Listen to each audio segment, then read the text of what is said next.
In our family, music was very important the whole year round.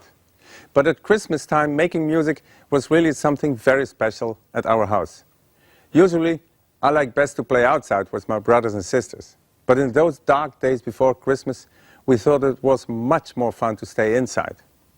We'd often take our instruments and play Christmas carols together. Like this, we got into the Christmas spirit a little bit more every day.